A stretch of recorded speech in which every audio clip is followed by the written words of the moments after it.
की नाम छी? राम सखी। राम सखी देवी। हाँ राम सखी देवी।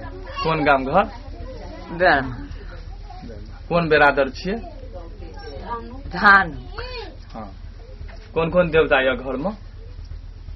घर में हम बड़ अथी वाला कहबा नहीं, घर में कौन कौन देवता देवता के गीत हेबाक चाहिए ना। आई देवता से ई कहता हम विषहारा के कही। हाँ तो विषहारा के कही। हाँ विषहारा का हम कहबा। विषहारा के गीत गेबै उठेबै।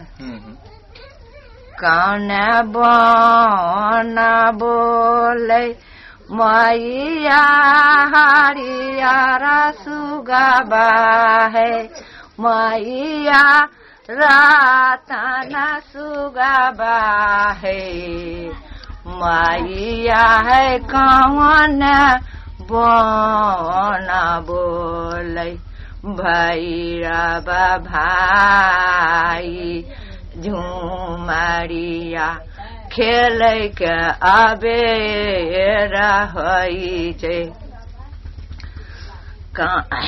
भैया बना बोले मैया हरियारा सुगबा है मैया राताना सुगबा है मैया है मना बोले भैरव भाई झुमरिया खेल के आबे रही छे किया बैसक देबै मैया हरियारा सुगबा है मैया राताना सुगबा है मैया है किया बैसक देबै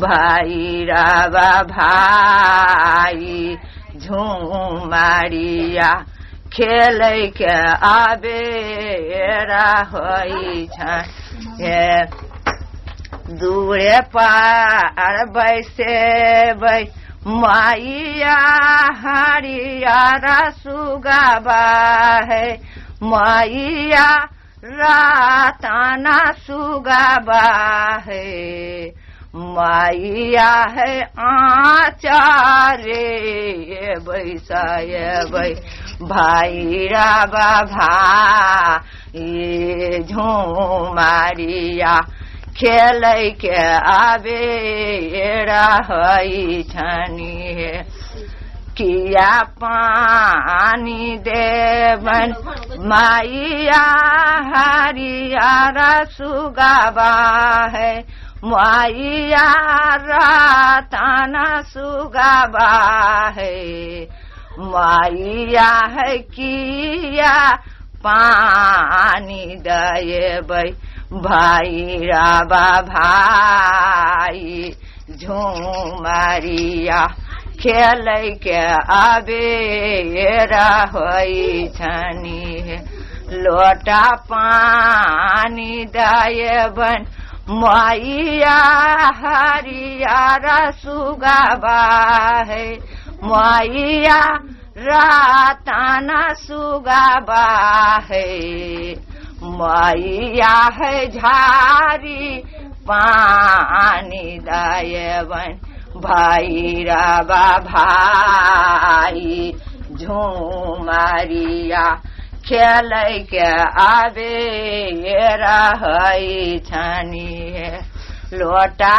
पानी देबन मैया हरियारा सुगबा है मैया राताना सुगबा है मैया है झारी पानी देबै भैरव भाई झुमरिया खेल के आबे रही छनी किया भोजन देबै मैया हरियारा सुगाबा है मैया रतन सुगाबा है मैया है किया भोजन दाय बन भैरवा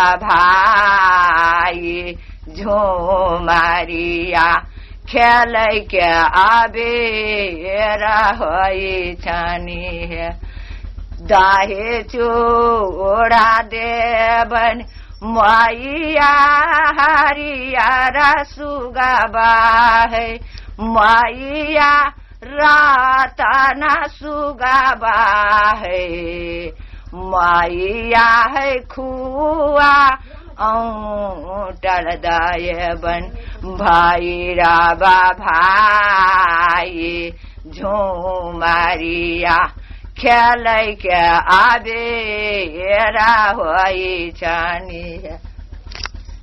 भगले बिसहारा के रहे। हाँ